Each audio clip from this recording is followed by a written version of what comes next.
Hello, welcome to This Old Geek. I'm Mike Esker, and this video is part two of how I made this rustic wishing well. So enjoy.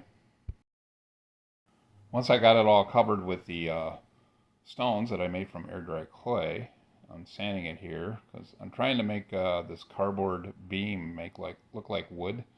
So I'm cutting into it with my knife. And now I am wiping on some stain. This is a penetrating stain. I think it's like early American or something. And here I'm just cleaning out the bottom there. Now I'm covering all the stones with an acrylic gesso, which is a primer. And I think I only did like one coat. That's all it needed, inside and out. Now here I'm using a technique called blackening, where you just put on some black paint mixed with water and just wipe it off. And here I am painting it with, this is a penetrating stain. It's a gray penetrating stain. I thought it would work real well, making it look like stone, and it worked out real good. And here I'm just adding color. I'm adding the early American stain to it, just give it some color. I'm just dry brushing it on.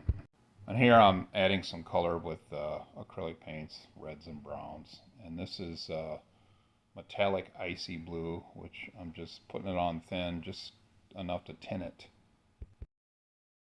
And then with that all done, I'm painting it with some acrylic clear coat. It's water based and it's a matte finish. Get that all covered inside and out.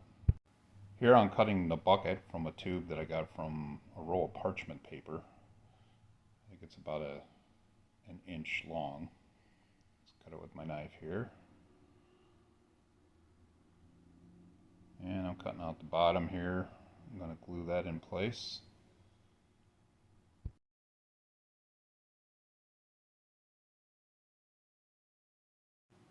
Now here I'm cutting out some cardboard strips. It's going to be like wood going around the bucket,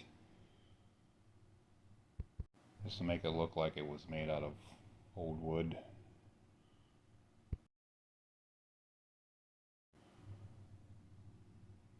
And I get that all cut out, then I just glue it around the bucket.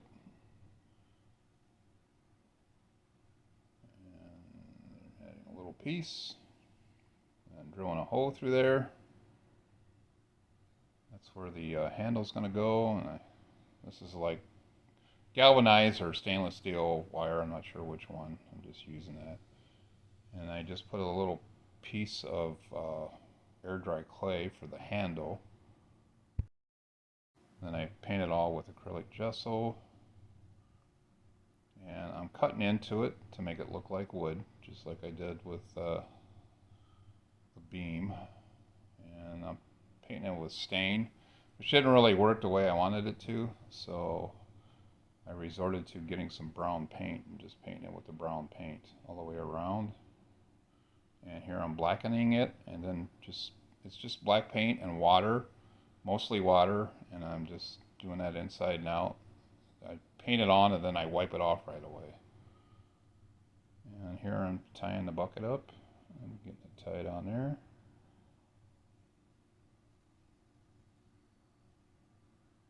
A little glue, keep it from unraveling, and there we go. Awesome. And now it's time to make my roof, or make the parts for the roof. Get this all measured out here and how long I want these ends here, and measure the center so I can get the angle just right.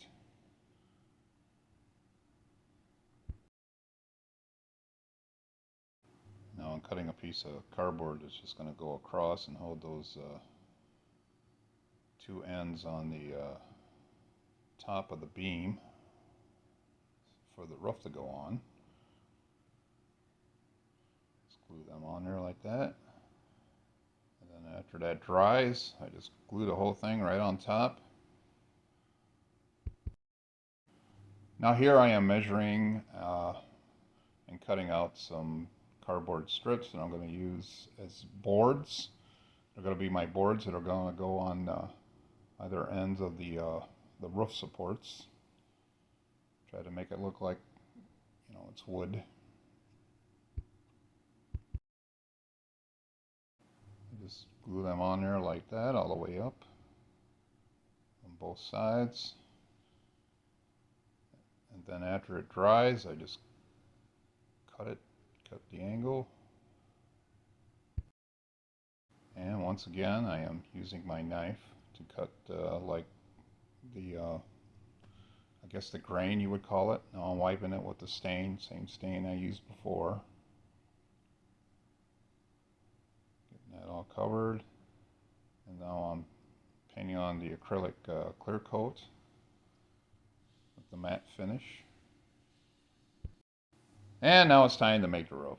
So I cut out the two sides of the roof. And then I'm going to get that all glued on there one at a time. I hold it for a little bit until it stays.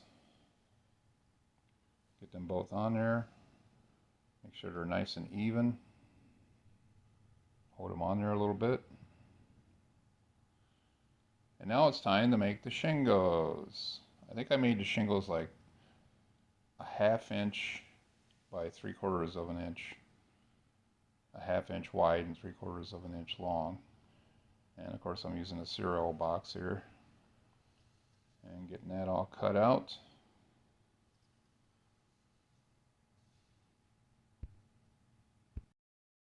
Get that glue on there and put on each individual shingle. Keep building it up all the way to the top on each side.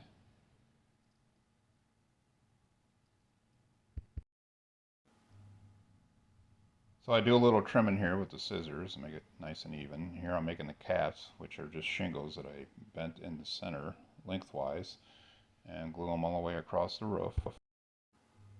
And I'm wiping on the stain, the same stain that I used earlier. And I forgot to mention that I did cut into the shingles after I got them all on with my X-Acto knife to make them, look like wood again, give them like a grain look. And here we go. It's all done. So if you like this video, give it a thumbs up and subscribe to my channel. I will have plenty more content coming soon. And I also like to announce that I have a Patreon page. There is a link below in the description. You can click on there if you wish to contribute a little bit, just a few bucks. I believe it's a few bucks each month. It helps support the channel, and I would greatly appreciate it. So, have a great day.